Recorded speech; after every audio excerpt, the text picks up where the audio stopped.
quase todo dia eu boto lá um recadinho. Quem tem visto lá? Também. Pois é.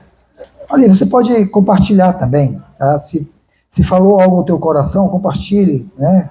Alguém, para que possa também abençoar a vida de outra pessoa. E essa semana eu vinha, nas minhas leituras diárias da Palavra de Deus, na minha meditação, eu me deparei com uma situação em Mateus, onde Jesus estava com seus discípulos, tá? E esse texto falou muito ao meu coração e eu quero compartilhar com vocês hoje algumas coisas, algumas verdades que estão dentro desse texto, tá bom? Mateus capítulo 16, a partir do verso 21, conta a história de que Jesus estava com os seus discípulos e ele começou a explicar o que iria acontecer nos próximos dias. Era como se fosse um domingo como esse de hoje. Vocês sabem que esta é a chamada semana, essa semana que vem, que já começou, né, hoje, é a chamada Semana Santa, né? E foi na Semana Santa, foi a semana em que Jesus deu a sua entrada triunfal em Jerusalém, né? Que é o chamado Domingo de Ramos, né? Porque as pessoas receberam Jesus quando ele entrou em Jerusalém com mantos, né? Com ramos de palmeiras, né? E mantos, né? Tiravam seus mantos e ele veio sobre um jumento e ele entrou em Jerusalém, tá? E nessa semana que ele entrou em Jerusalém, foi a semana que aconteceu tudo antes de que ele fosse crucificado, morto e que ele ressuscitasse. Amém? Olha só, foi naquela semana em que ele ali foi traído por Judas, foi ali na traição em que Pedro, meio chateado com a traição, queria defender Jesus e cortou a orelha do Malco, do soldado, e Jesus, pegou, juntou, pôs de volta no lugar. Foi nessa semana em que ele foi ali, passou dias preso, foi julgado sozinho. Nenhum daqueles que foi alimentado, nenhum daqueles que foi curado, nenhum daqueles que foi ressuscitado, nenhum daqueles que foi liberto esteve no julgamento de Jesus. Jesus estava sozinho. Aqueles dias inspirava horror, pavor em Jerusalém, todo mundo, fugiu. Até o valentão, o Pedrão, deu uma fugida ao ponto de negar Jesus. Né? Foi nesta semana também em que Jesus, após ter sido julgado, foi sentenciado à morte, ele foi crucificado lá na cruz, ali no Calvário, e quando o mundo inteiro achava, o mundo terreno e o mundo espiritual achava que Cristo estava vencido, ele deu um brado de vitória e ele ressurgiu. Dias antes, Jesus conversava com seus discípulos e ele explicava para eles o que iria acontecer quando de repente Satanás, o inimigo das nossas almas, se aproximou e ele disse: eu vou me calar, porque aí vem aquele que não tem parte com a gente. Satanás imaginava que com a morte de Jesus ele estaria derrotado, tudo estaria acabado. Desde o início, quando o homem pecou, Deus disse assim: olha, do fruto da mulher nascerá aquele que te pisará a cabeça, e tu lhe ferirás o calcanhar. E desde então, todas as vezes que nascia alguém de uma geração, de uma linhagem santa, e Satanás ficava: será esse o filho do homem? E aí ele tentava matar por todas as vezes, achando, e isso foi até os dias de Herodes, quando Jesus nasceu, ele tentou matar a Jesus. E Jesus, Maria e José, tendo fugido para o Egito, Jesus sobreviveu e viveu, e completou os 30 anos e cumpriu o seu propósito. E é sobre o propósito que eu quero falar com você já à noite. Você sabia que há um propósito para a tua vida? Quem aqui entende que há um propósito para a sua vida? Você entende isso? A pergunta que você talvez não saiba responder, que a maioria não sabe responder, é: qual é o propósito da tua vida? Todo mundo sabe que está nesse mundo por um propósito. É ou não é? Quantos aqui entendem que estão aqui neste mundo por um propósito? Vocês entendem? Mas tem gente que, porque não sabe qual é o seu propósito, vive, sabe o quê? Vive ao Deus dará. Eu não sei se é essa a expressão certa, mas vive ao acaso, sabe? Tipo assim, estou vivendo. E passam os dias, e passam as semanas, os meses, os anos. E sabe o que acontece na vida dessas pessoas? Nada. Elas morrem e partem dessa vida simplesmente sem terem vivido o seu propósito. E sem terem cumprido. E porque passam e vivem, passam por essa vida, sem viverem, sem terem cumprido o seu propósito, sabe o que acontece? Elas partem dessa vida para uma outra vida sem propósito. Para uma vida que não há esperança, não há mais chance, não há mais... A Bíblia diz que aqueles que partem dessa vida longe do propósito ao qual Deus destinou para eles, partem dessa vida para o inferno. É duro falar sobre isso, mas é verdade. Sabe por quê? E a Bíblia diz que lá no inferno, o local onde foi reservado para o diabo e os seus anjos, e todos aqueles que não foram achados, segundo está escrito em Apocalipse, escritos, seus nomes escritos no livro da vida, diz que essas pessoas viverão para todo sempre. Aí eu achei isso interessante, porque a gente acha que vida eterna é um privilégio de só quem tem Cristo no coração. Não. Todo mundo tem vida eterna. Todo mundo. Todo mundo está destinado a viver eternamente. A Bíblia diz que aqueles que estão com Cristo, Cristo diz assim, eu vou preparar-vos lugares, e quando eu voltar, eu vos buscarei para que vocês vivam comigo para quanto tempo? Isso é eternidade, para sempre. Mas também a Bíblia diz em Apocalipse que todos aqueles que não foram encontrados com seus nomes escritos no livro da vida foram lançados no inferno, e ali, com o diabo e os seus anjos, e ali eles sofrerão para quanto tempo? Então também isso é eternidade. Mas pastor, a Bíblia fala que eles experimentarão a segunda morte. Sabe qual é a morte? É a morte que Cristo experimentou na cruz. Qual foi a morte que Cristo experimentou na cruz? Foi a morte física apenas? Não. Porque essa não é somente a morte que está reservada para mim e para você. Não é só a morte física e para todas as pessoas.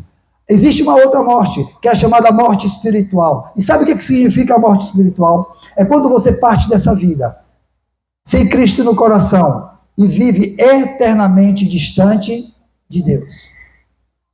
E Cristo experimentou viver distante de Deus. Como assim? Ele disse, eu e o Pai somos um. Ele disse, quem vê a mim, vê o Pai. Certa vez, ele disse assim, olha, os discípulos disseram, mestre, mostra-nos o Pai. Ele disse, como assim? Eu estou entre vós tanto tempo e vocês não me conhecem.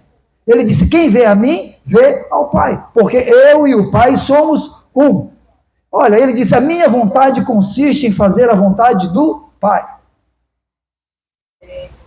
Mostrando a unidade que tinha de Jesus Cristo, o Filho, com o Pai. Era um só. Mas o que aconteceu lá na cruz do Calvário?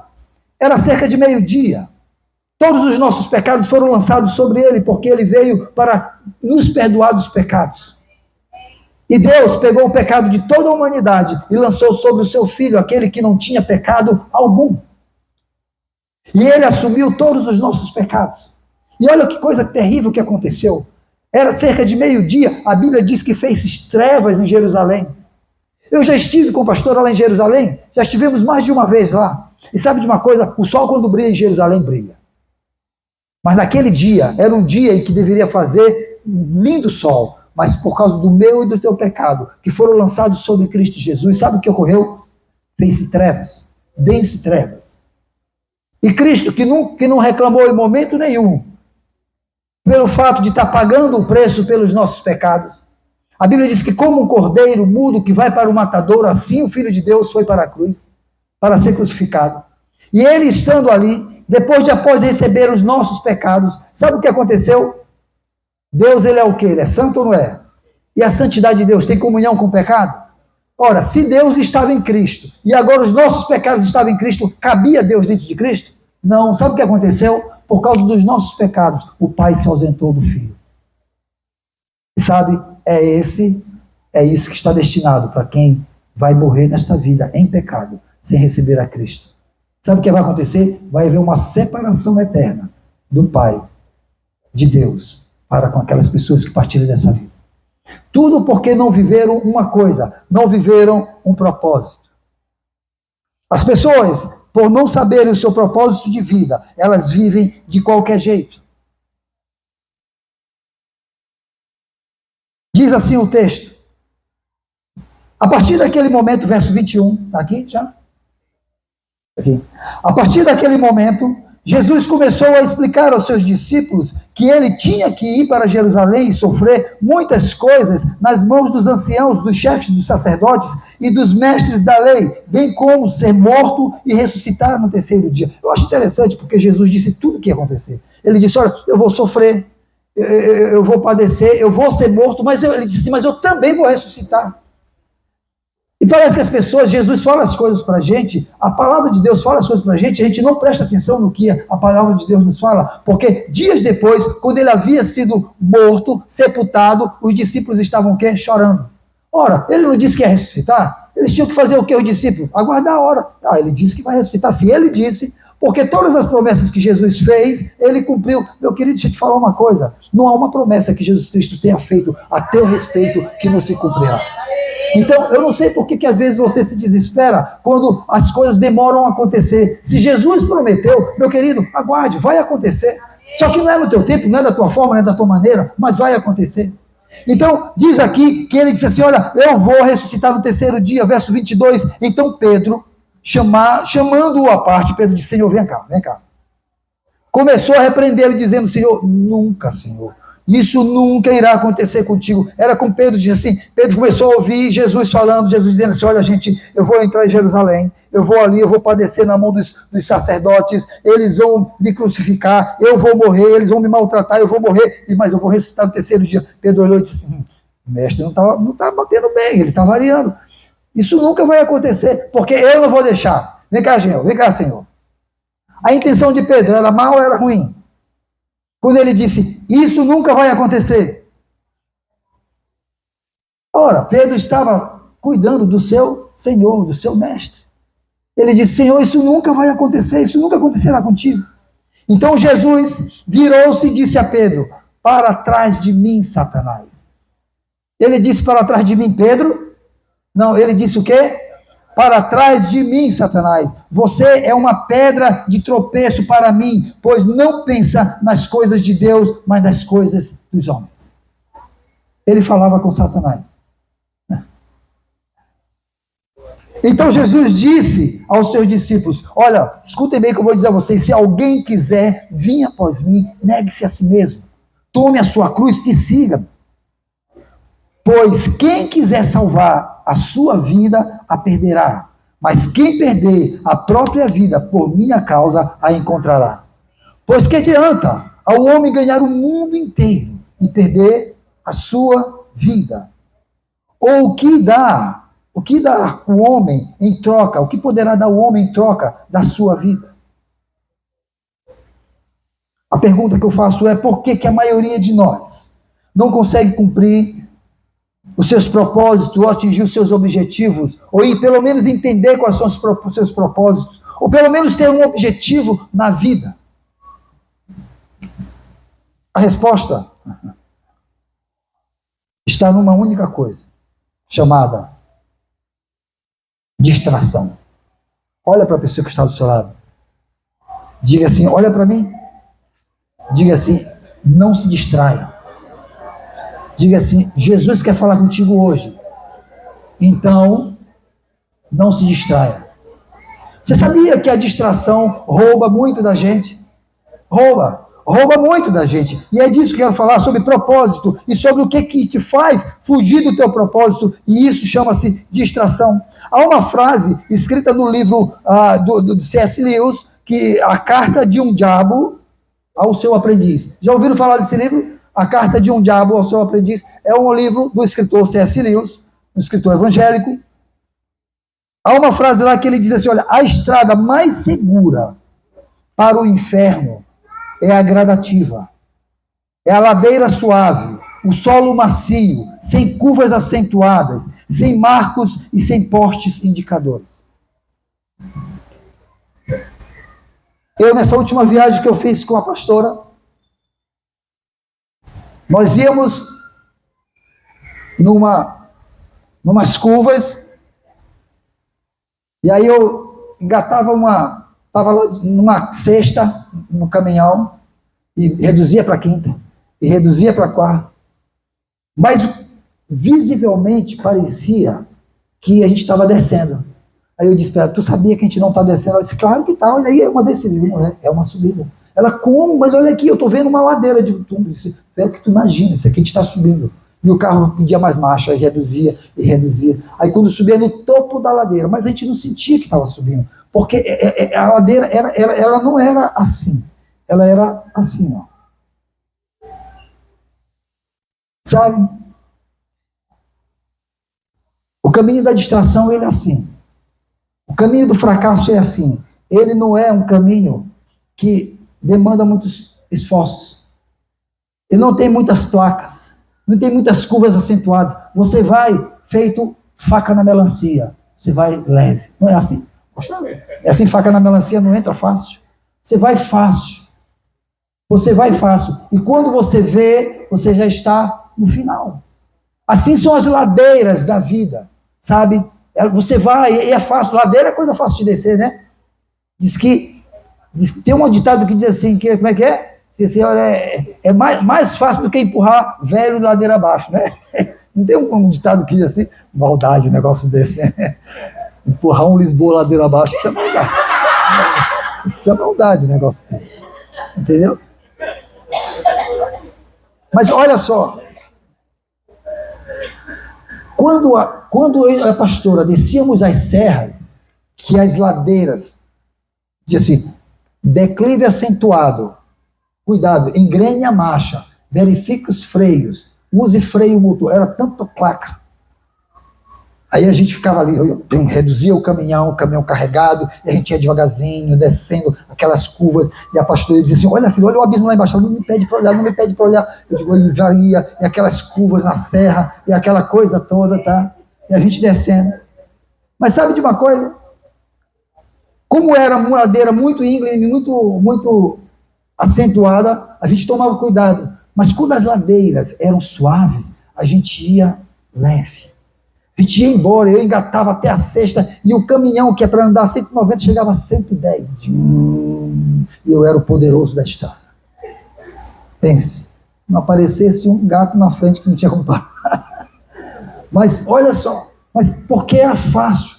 E sabe de uma coisa? As ladeiras suaves que não te fazem, você não tomam a tua atenção, te levam facilmente para o fracasso. E são as ladeiras suaves que te desviam de você a atenção do teu foco de vida, que desviam de você a atenção do teu propósito de vida. Que te faz, inclusive, não perceber que você tem um propósito na vida. Mas, pastor, me ensine uma coisa. Como eu posso lidar com as distrações na vida? Bom, e é disso que eu quero falar com vocês. 4 coisas. Primeira coisa que você tem que fazer. Tenha primeiro a garantia de qual é o seu propósito. Quando alguém não tem um propósito na vida, a pessoa acaba vivendo, sabe o quê? O propósito dos outros. Ou o propósito do mundo. Não é assim? Você não tem um propósito definido na sua vida, você não sabe para quê, o quê, quando, você não sabe de nada. Então é o seguinte, se alguém chega e te convida para uma coisa, você diz, é daquele, você fazer nada mesmo, e você vai vivendo os sonhos de outras pessoas, você vai vivendo os propósitos de outras pessoas. E o tempo é teu inimigo, meu querido. O tempo é teu inimigo. Às vezes é mais inimigo de uns do que do outro. Rapaz, aliás, para mim, eu tive me olhando outro dia, o tempo foi bom comigo, viu? Eu tive olhando uma foto minha quando eu era novo. Rapaz, misericórdia, viu? Agora eu tô até um cara, assim, tô até me achando um cara bacaninha, legal, bacana. Mas para outros não, para outros o tempo é um negócio complicado, né? O tempo maltrata. Mas para todo mundo, para todo mundo que não tem um propósito na vida, o tempo é um inimigo voraz. O tempo nunca volta. Nunca volta o tempo. Não espere que a chance de hoje vai voltar para você amanhã, porque ela não volta. Aquilo que você tinha oportunidade de fazer hoje, sabe, dificilmente você terá a oportunidade de fazer. É como água de rio. Água de rio, você nunca toma banho na mesma água todos os dias. Todo dia tem uma água diferente ali. Sabe? Então, o tempo, ele é assim, ele é desafiador. Hoje você tem a chance de viver um propósito. Deixa eu te falar uma coisa, se você deixar passar isso na tua vida, dificilmente amanhã você terá essa mesma oportunidade. Tem coisas que eu queria ter feito e que não fiz, que eu deixei para depois. E que, sinceramente, agora as minhas prioridades se tornaram outras. Já não dá mais tempo de fazer aquelas coisas. Mas quando eu lembro delas, eu digo, puxa, como eu queria ter feito. Como eu queria ter vivido. Eu, às vezes, quando eu lembro do meu pai, eu lembro de algumas oportunidades que eu tive de viver com ele e que as minhas distrações com os meus amigos, com as minhas ocupações, fizeram com que eu deixasse para depois. O meu pai partiu. Sabe de uma coisa?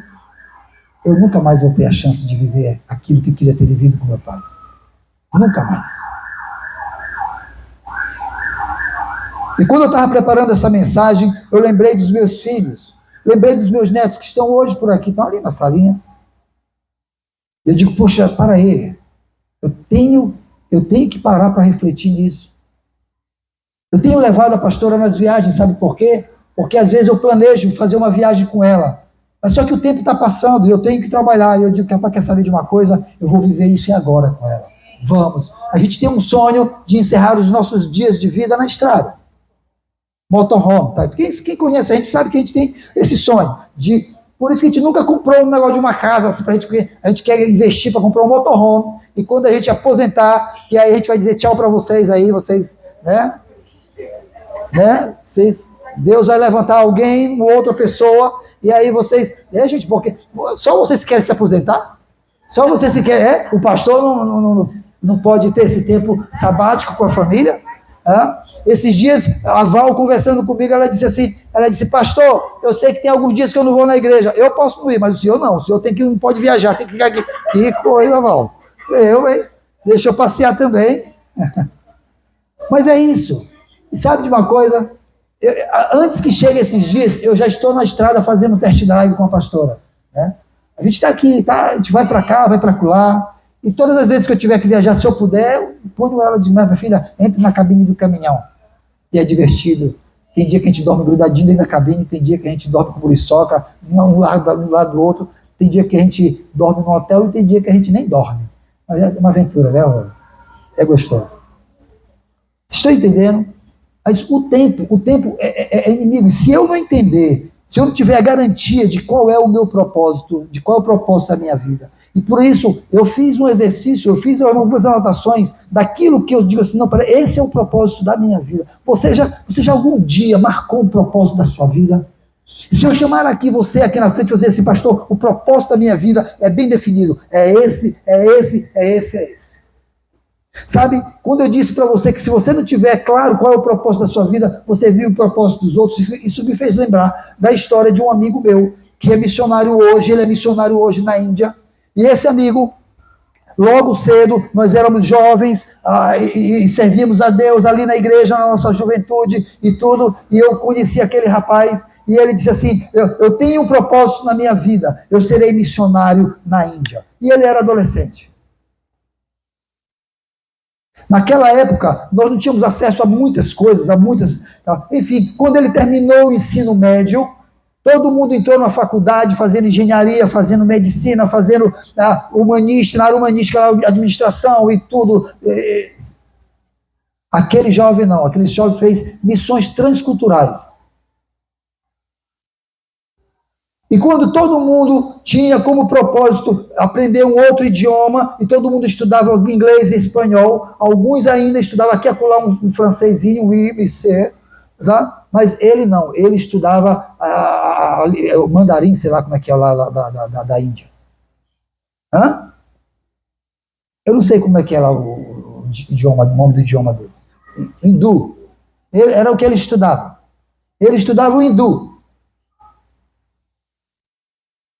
E todo mundo achava esquisito.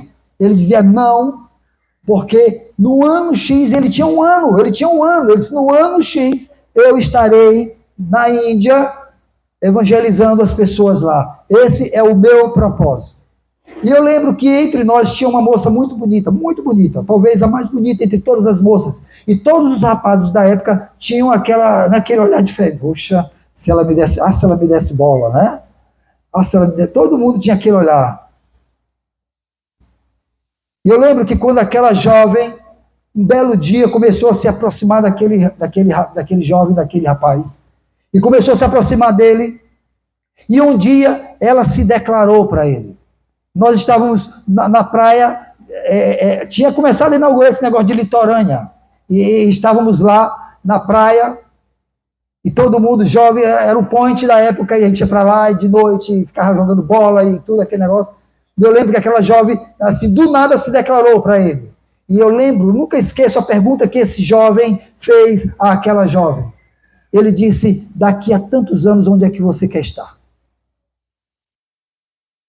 Aí ela: como assim? Eu não sei nem onde é que eu vou estar amanhã. Porque ela respondeu: e tu quer que eu saiba daqui a tantos anos? Ele disse: pois é, eu sei, você é bonita, e eu gostaria muito de ter um relacionamento com você, mas você não tem propósito, eu tenho. E eu não posso me distrair com você. Simples, simples assim. Ele disse: eu não posso me distrair com você, porque se eu começar a namorar com você, eu sei que eu não vou ter foco no meu propósito. E às vezes, assim, distração faz isso. A gente perde o foco daquilo para o que Deus nos determinou a sermos e a fazermos. E os anos vão passando. Eu tenho certeza que aqui tem pessoas que já passaram alguns anos, não apenas o Lisboa, mas tem outros aqui, que já tem uma idade já. Eu falo assim do meu diácono Lisboa, porque eu penso num cabo enxuto, é um velho enxuto, coroa enxuto, é um cabo enxuto, olha aí. Ninguém imagina que tem 70 e poucos anos. Né? Mas aí, ó, enxuto, cabo novo, assim, na aparência. Mas eu digo assim, que tem outros, que eu tenho certeza que se vocês parassem para pensar, vocês podiam assim: poxa, se eu pudesse voltar o tempo, eu faria diferente. Eu faria algumas coisas na minha vida. Eu tenho essas coisas. Tem coisas na minha vida que eu faria. Puxa, deixei passar. Não aproveitei. Não, eu poderia ter seguido por esse caminho, ter feito isso, e não fiz. E o tempo passou, e agora eu estou tentando correr atrás do prejuízo, mas deixa eu te falar uma coisa, meu querido: você corre um sério risco de não conseguir cumprir. Segunda coisa, as distrações, elas podem vir cheias de boas intenções. Eu te pergunto, Pedro tinha boa intenção ou não tinha quando ele disse para Jesus? Ele disse: Jesus, longe de ti acontecer isso, jamais, eu não vou deixar, não. Jesus poderia muito bem dizer, olhar para ele e dizer assim: Pedro, tu me ama de verdade, é verdade. Quer saber de uma coisa, Pedro? Eu não tenho que viver isso mesmo, não. Vou deixar para depois. Vou fazer isso agora, não. Afinal de contas, agora que eu estou com 33 anos, eu sou um jovem, eu sou novo, para que eu vou desperdiçar minha vida com isso? Tem tantas outras coisas para fazer. Olha aí a galera, a turma aí. Não, para aí, eu vou multiplicar pão e peixe, a gente vai comer à vontade e pronto. Esse negócio de ir para Jerusalém para morrer pelos outros, não, para aí. Mas Jesus, ele sabia qual era o propósito dele. Deus havia dito para ele, ele sabia. Ele disse assim: olha, eu vou para lá morrer. Eu vou para lá morrer e vou ressuscitar. Eu tenho esse propósito. Deixa eu te falar uma coisa, meu querido. Quando Pedro falou essas coisas para Jesus, Jesus repreendeu Pedro? Jesus repreendeu Pedro? Jesus repreendeu quem? Você sabe quem mais quer roubar o teu propósito de vida? Não são os teus amigos. Não é a tua família. É Satanás. E se for preciso, ele vai usar alguém da tua família, alguém que está perto. Normalmente usa alguém que está perto. Sabe? Para te causar distração. E normalmente usa alguém que está perto para te fazer você olhar: ei, não é bem assim não é do jeito que Deus está mostrando para ti não, ei, não vai por aí não, você está perdendo tempo, faz o seguinte, faz diferente. Ei, espera um pouquinho mais, aguarda só mais um pouquinho.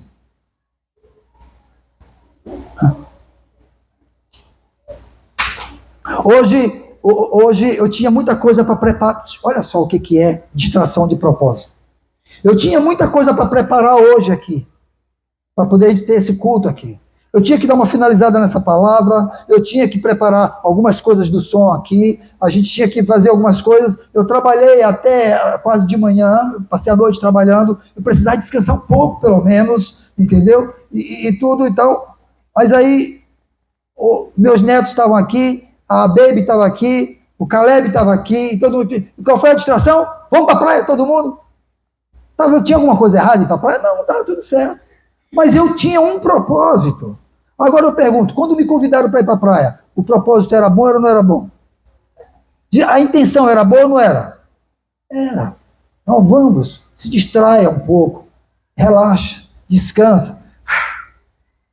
Mas eu disse, não, vão, está aqui o carro, vão, porque eu tenho um propósito. Eu não posso me distrair, sabe? E às vezes assim, as distrações, elas vêm cheias de boas intenções. E tome cuidado. Todas as vezes que vier, não olhe para a pessoa, como Jesus não olhou para Pedro. Olhe o que está por trás daquilo ali, por trás da fala daquela pessoa, por trás daquela circunstância. E às vezes a pessoa nem sabe, a pessoa está cheia de boas intenções, mas ela não está sabendo que ela está sendo agente, boca, está sendo, sabe, suporte para que Satanás roube você do seu propósito, sabe, daquilo que Deus preparou para você. Então, tome cuidado. Tome cuidado. Terceira coisa, busque em Deus um discernimento claro de tudo que se apresenta na tua vida. Olhe para a pessoa que está do seu lado.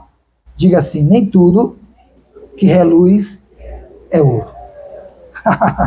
Já ouviram esse ditado? E nem tudo que reluz é ouro. A gente precisa entender que nem toda porta que se abre, que nem toda porta que se fecha, que nem toda palavra dita, seja por um pastor, por um profeta, por quem quer que seja, nem toda palavra vem de Deus. Tenha discernimento. Tenha discernimento. Ei, quantas vezes na minha jornada eu estava aqui e eu recebi palavras, olha, porque Deus manda te dizer, e a pessoa fala e eu ouço daqui. E claramente eu digo, para aí, mas como assim? Deus está me dizendo isso, mas eu tenho um propósito aqui, Deus me mostrou claramente qual é o meu propósito, mas para isso eu preciso saber qual é o meu propósito. E aí eu digo, não, para aí, como é que eu vou chegar a atingir esse alvo, atingir esse objetivo, atingir o propósito que Deus destinou para mim, se eu for por aqui? Não, esse aqui não é o caminho, esse daqui com certeza é o caminho da distração.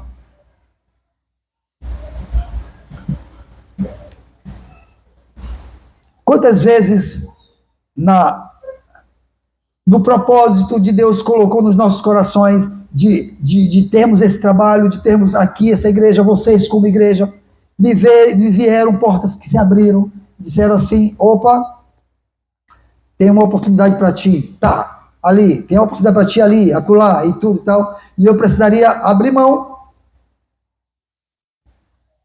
de tudo isso aqui, e eu disse, opa, para aí. Nem sempre é Deus que está falando. Pedro era aquele cara de todas as ocasiões de Jesus. Ei, quando alguém queria fazer alguma coisa, era Pedro que estava lá. Quando alguém duvidava de alguma coisa, era Pedro que dizia assim, ei, Pedro, Jesus, eu vou. Quando o pânico batia, Pedro dizia, ei, rapaz, seus bandos de covarde, deixa comigo, Jesus, eu vou à frente, eu é quem faço e tudo e tal. Era o amigo de todas as horas, o presente, o cara que estava ali. Então, poderia ser natural e normal de Jesus, quando Pedro falou isso para ele, Jesus, isso nunca vai acontecer contigo, porque eu não vou deixar, eu estou contigo, e Jesus poderia se alegrar com Pedro e dizer assim, cara, tu é um cara legal mesmo, tu é meu amigo, tá tudo bem, rapaz, eu não vou te entristecer, faz o seguinte, Pedro, bora pescar mais uns peixinhos aí, bora fazer mais algumas coisas, e deixa esse negócio de Jerusalém, vou outro dia para Jerusalém, não vou agora. Mas Jesus teve o discernimento de saber que aquela boca não era a boca de Deus através de Pedro, não era a boca do Pai. Você precisa saber o que é boca de Deus, e para isso você precisa conhecer de fato Deus. Às vezes a gente dá ouvido para muita gente que fala coisas para nós porque a gente não conhece quem é Deus. Se você conhecesse de fato quem é Deus, você saberia dizer que realmente aquilo que aquela pessoa está falando a teu respeito e para ti vem de Deus ou não vem de Deus. E às vezes, a Bíblia diz assim, olha, vocês pecam por não conhecer o quê? A palavra de Deus. Às vezes a gente quer que, ei, pastor, leia a Bíblia por mim, estude por mim, ore por mim, tenha comunhão com Deus por mim. Você fica na carona de todo mundo. Tem gente que pensa, eu já ouvi de pessoas dizendo assim, pastor, para mim o importante, pastor, esse negócio de viver compromisso, não sei o quê, para mim o importante é ir para o céu, nem que eu vá de pendurado na sua perna, se vier, eu faço, vai para lá. Não, esse negócio de vir de pendurado na minha perna, não, negativo, para lá encosta. Tá me entendendo? Não, pastor, quando Jesus vier buscar, quando Jesus lhe levar, eu vou meio que me pendurar na sua perna, eu te dou um peteleco, sai para lá. Ei, deixa eu te falar uma coisa, construa a tua história, a tua jornada com Jesus. Há um Deus que te ama, meu querido, há um Cristo que morreu por ti. Construa a tua história de relacionamento com Jesus, sabe? Viva a tua vida com Jesus, saiba ouvir Jesus. Ei, Jesus quer falar contigo, não é através de mim, Ele quer falar diretamente contigo, meu querido. Esteja pronto para ouvir a voz do Senhor e saiba ter discernimento de quando é Jesus que está falando e quando não é Ele que está falando. Em quarto lugar,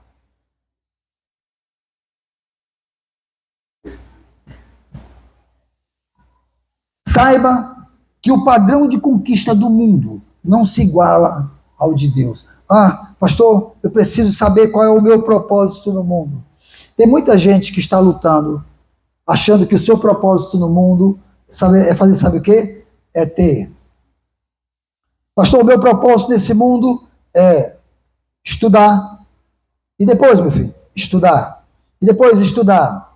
E aí eu vou me casar, vou ter filhos, vou comprar uma casa, vou comprar um bom carro, vou fazer uma boa poupança, vou abrir um bom negócio, uma empresa, vou prosperar, vou comprar vários imóveis, porque quando eu estiver velho, vou ter como me sustentar, me manter.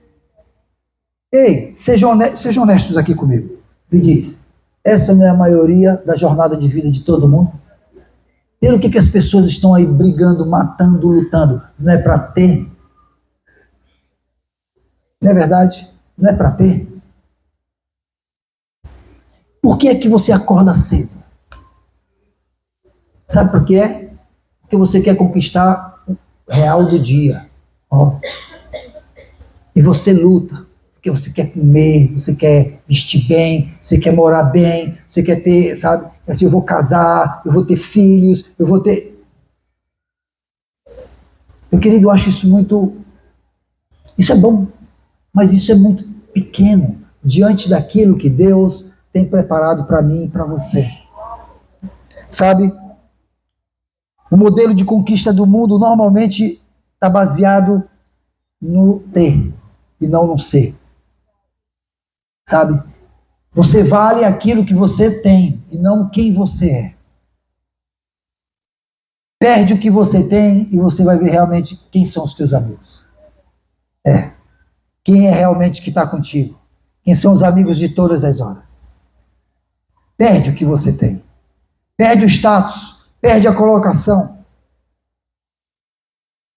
Sabe?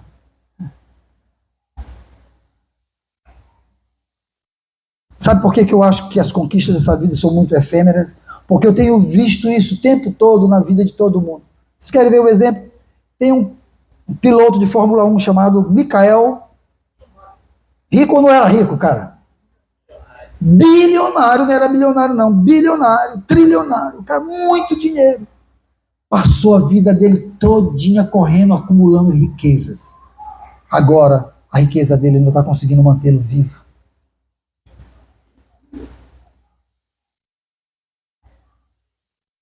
Quantos aqui, antes de eu falar o nome Michael Schumacher, já conhecia o nome dele? Michael Schumacher. Levanta a mão. Quem não conhecia, nunca tinha ouvido falar de Michael Schumacher? Tem alguém? Você está vendo como todo mundo aqui já ouviu falar de Michael Schumacher? Agora eu te pergunto. Você lembrou dele hoje de manhã? Quem aqui lembrou de Michael Schumacher hoje de manhã? Ontem, mês passado, ano passado, há 3 anos atrás, quem lembrou de Michael Schumacher? Ninguém lembra de Michael Schumacher. Mas você lembrava dele todos os dias, pelas suas conquistas, pelo que ele tinha, pelo que ele... Não era por quem ele era. Quantas... Esses últimos anos foram os anos em que mais morreram pessoas famosas, eu acho. Esses últimos 4, 5 anos morreu muita gente famosa. Tem uma geração de famosos aí para morrer. Aqui no Brasil e pastor, vai morrer, gente, vai morrer. É o final destino, vai morrer. Hoje eu estava vendo aqui famosos que estão perto de completar 100 anos. Aí tinha lá uma lista. Eu disse, vixe, vão morrer. Já vão morrer, gente, vão morrer. E sabe de uma coisa? Ninguém vai se lembrar deles. Surgiu do nada, de uma hora para outra, uma banda que influenciou toda uma juventude, uma geração, chamada Mamonas Assassinos. Lembra disso? Ouviu falar desse Mamonas Assassinos? Do nada.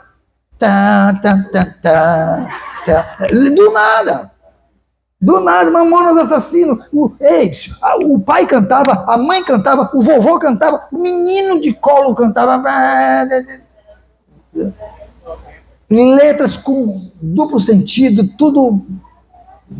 Uma geração, e todo mundo dizia, ai, os caras felizes, alegres e tudo. Então, sabe o que eles não tinham? Propósito espiritual. Eles tinham propósito de conquista, como a maioria dos seres humanos tem. Propósito de conquista. Eu vou conquistar o mundo, eu vou conquistar as riquezas, eu vou conquistar a fama, eu vou conquistar, eu vou ter. E se esquecem do mais importante. Sabe o que aconteceu? Um sopro no céu, o avião, bum. Ei, cadê Júnior, Mamonas Assassinos? Não sobrou um sequer. Todos morreram, dilacerados, todos. Não deu nem para sepultar assim, porque foi uma coisa absurda. Pedaços para tudo quanto é lado.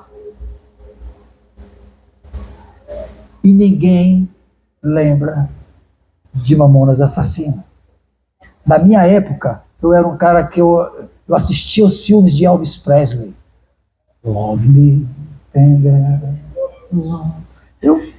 Rapaz, quem não gostava daquela voz? O cara bonitão, não era não? O cara lindo, bonitão, cantor, assim, sabe? O cara do rock e tudo. Rapaz, Elvis Presley. Quem lembra de Elvis Presley, gente? A não ser quando alguém fala. Tinha o primo dele, eu estou falando de pessoas lá do mundo, mas vamos falar de pessoas da igreja. Tinha o primo dele, chamado Jimmy Swaggart. Sabia que era primo de Elvis Presley? Grande pregador da década de 80, Jimmy Swaggart. Você acordava no domingo com o Jimmy Swaggart na televisão. Era o programa, Jimmy Swaggart. Ele cantava vozeirão igual do primo. Jimmy Swaggart. Ainda é pastor hoje, ainda prega na Louisiana, tá tudo certinho nos Estados Unidos. Mas aí teve uma queda. Sabe de uma coisa? Aquele homem, ele era seguido por milhares e milhares de pessoas. Aquele homem conseguiu o que muito poucas pessoas conseguiram, porque naquela época não se tinha a rede social que tinha hoje. Hoje é fácil você... Olha, eu postei... sabe esses videozinhos que eu posto, esse Reels, nome, né? Que eu posto? Rapaz, de um dia para o outro são 300 pessoas. Eu digo, olha... Você está me entendendo? É fácil hoje. Aquele homem era seguido no mundo inteiro. Bastou um fracasso na sua vida, uma queda. E sabe o que aconteceu? Todo mundo abandonou o Jimmy Swaggart. Sabe por quê? Porque você, para esse mundo, você vale o que tem, você não vale quem você é. Esse homem continuou sendo um homem de Deus, teve seu fracasso, se reergueu, continuou sendo um homem de Deus. Mas ninguém está mais ao lado de Jimmy Swaggart, porque as pessoas valem o que têm, não aquilo que são. Então, não se iludam. Saiba o padrão de conquista do mundo. Saiba que ele não se iguala aos padrões de Deus. Satanás, ele tem conseguido roubar o que deveria ser o real foco da vida de todos nós. Ele oferece o mundo inteiro, ele oferece dinheiro, bens, status, poder, bem-estar. Sabe por que Satanás oferece? Porque ele é dono de tudo isso. Como assim, pastor? A quem pertence este mundo, gente? Diga. Quem acha que pertence a Deus? O próprio Cristo disse que não pertence. Jesus disse assim, olha, o mundo jaz, ou seja, pertence ao maligno. O próprio Jesus disse assim, ó, o príncipe deste mundo. Sabe o que é príncipe? Governo. O governo deste mundo. Pastor, como assim? Deus entregou o mundo para Satanás, é isso? De bandeja? Não, entregou não. Vocês lembram daquela história lá de Jó? Lá estava Deus, a Bíblia diz que quando as pessoas quando os anjos se reuniam para prestar relatório para Deus, estava entre eles quem? Satanás. E ele perguntou, de onde vem? Não foi? Não perguntou isso para ele? De onde é que ele vem? Sabe que essa frase, na verdade, era uma frase irônica de Deus, perguntando assim, o que tu está fazendo aqui? É tipo assim, o que tu está fazendo aqui? Tipo assim, você não tem parte nisso daqui, o que tu está fazendo aqui? E sabe o que foi que Satanás disse? Eu venho de rodear a terra e passear sobre ela. Sabe o que é isso? Essa frase passear significa eu venho de olhar para saber se está tudo em ordem. Não é assim? Eu aqui em casa, antes de dormir, eu saio para ver se está tudo em ordem, está tudo fechado, está tudo certinho, antes de dormir. Foi essa a resposta de Satanás para Deus. Eu venho de rodear a terra, de ver se está tudo em ordem. Só faz isso quem é dono.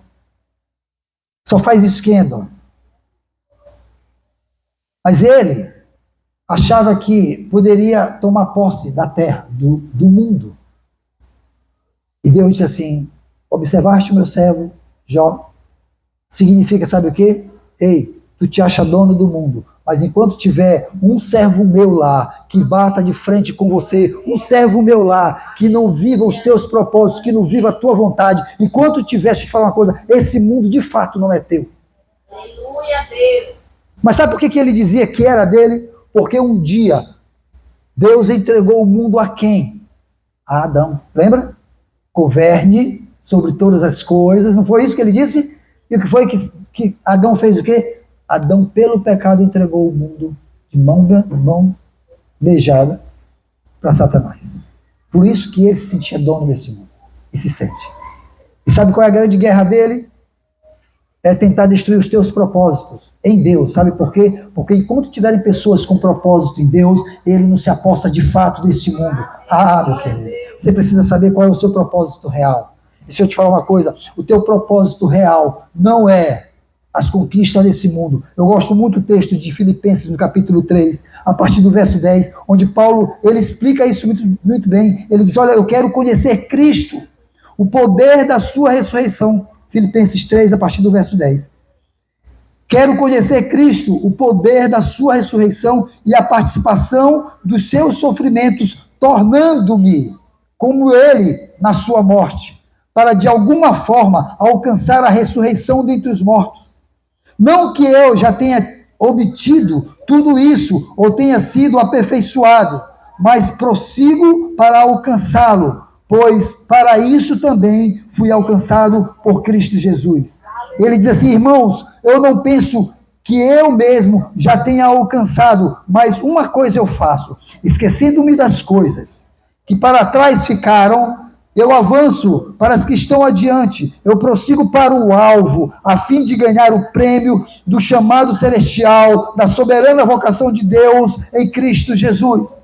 Todos nós que alcançamos a maturidade, nós devemos ver as coisas dessa forma. E se algum aspecto vocês pensam de modo diferente, isso também Deus esclarecerá. Seja como for, vivamos de acordo com o que nós já alcançamos. Sabe o que Paulo está dizendo? Ei, viva de acordo com aquilo que você já alcançou. E quem aqui já alcançou a salvação em Cristo Jesus?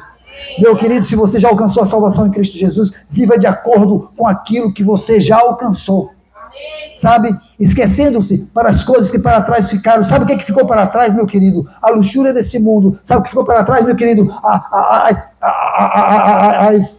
as indecências, imoralidades e vícios desse mundo. Tudo isso ficou para trás. Ah, pastor, eu vou viver pobre, vou morrer pobre. Não é sobre isso que eu estou falando. Você pode ter várias conquistas, mas sabe de uma coisa? Se você viver os propósitos de Deus para a sua vida, você vai deixar de mendigar milagres na sua vida, de mendigar bênçãos. Você sabe de uma coisa? Nós vivemos numa geração em que as pessoas mendigam as bênçãos de Deus, vive com pires na mão, diante de Deus, ajoelhados, dizendo: Senhor, me abençoe, Senhor, me abençoe, Senhor, faz um milagre aqui, cura minha mãe, cura meu pai, cura meu filho, cura a mim, ei, abençoa, abre porta, me abençoa.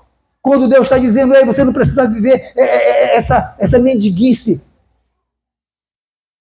Deuteronômio, lá Deus estava dizendo assim: se atentamente ouvires a minha voz e cumprir segundo tudo que eu digo, deixa eu te falar uma coisa, as minhas bênçãos vão te perseguir. Você está entendendo, meu querido? Que o segredo está nisso. Viva o teu propósito, obedecendo a Deus em tudo. Sabe de uma coisa? Você vai ser bendito na terra. Você vai ser bendito em todos os lugares. E as bênçãos de Deus você vai prosperar. O segredo da prosperidade, do milagre. Você quer milagres na sua vida? Você quer prosperidade na sua vida, meu querido? Viva o propósito destinado de Deus para você.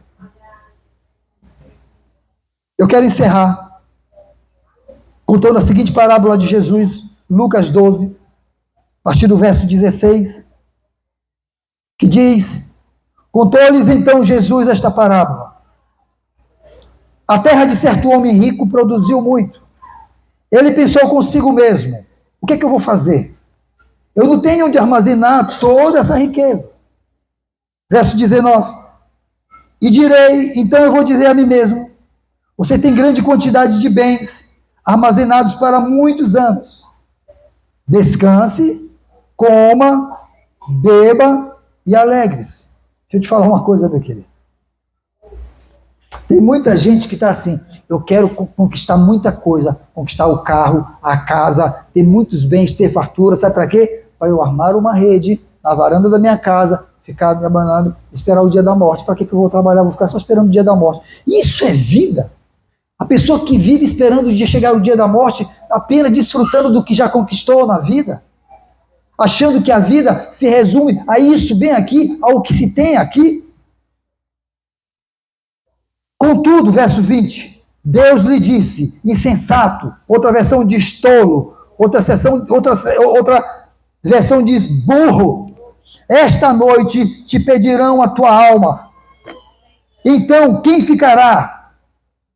Para quem ficará o que você preparou? Para quem que vai ficar a tua moto? Para quem que vai ficar o teu carrão? Para quem vai ficar a tua sanfona Roland? Sabe? Para quem vai ficar o teu carro? A tua casa? Para quem que vai ficar? Entendeu? Estão entendendo? Para quem vai ficar? Eu não conheço ninguém que tenha partido dessa vida, que tenha conquistado bens, riquezas, muita coisa, que tenha partido dessa vida e tenha levado tudo consigo para onde foi. Ninguém. Até os faraós, que eram sepultados com seus tesouros. Sabe de uma coisa? Eles partiram, os tesouros foram sepultados, estão sendo encontrados e estão enriquecendo outras pessoas.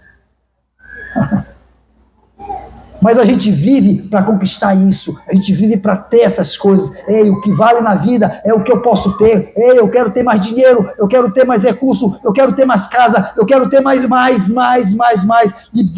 Deus está te dizendo: louco, amanhã te pedirão a tua alma, e o que tu tens, para quem ficará? Verso 21, assim é aquele que acumula tesouros para si, mas não é rico em relação a Deus.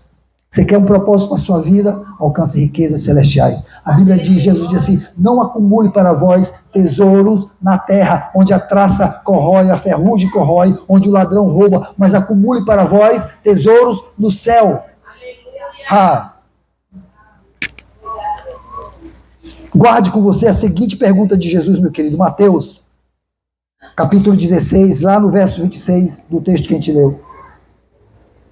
Jesus diz assim: pois que adianta ao homem ganhar o mundo inteiro e perder a sua vida? Ou o que pode dar o homem em troca da sua vida? Há um alvo, meu querido, proposto para as nossas vidas, que a gente não os perca com as distrações desse mundo. Olha, eu não sei de que geração você faz parte, mas você está aqui hoje. Você está aqui nesse lugar. E o que Deus está te mandando, está te dizendo hoje, é: não desperdice o teu tempo. Ei, os amigos, eles são bons, eles precisam cultivar amizades, boas amizades. Mas se eles forem distração para a tua vida eterna, para aquilo que há de mais importante, a Bíblia diz assim: é melhor você entrar, se um olho teu te leva a pecar, faz o quê? Arranca e joga fora, porque é melhor entrar só com um olho no céu do que ir para o inferno com os dois olhos. Deixa eu te falar uma coisa, meu querido, é muito melhor você entrar no céu sem alguns amigos, sem algumas posições, sem algumas conquistas, do que ir para o inferno com tudo isso. Hoje é uma palavra de alerta. Não deixa que a fama, não deixa que o status, não deixe que o desejo de ter roube de você o teu propósito em Cristo Jesus. Amém? Vamos ficar de pé.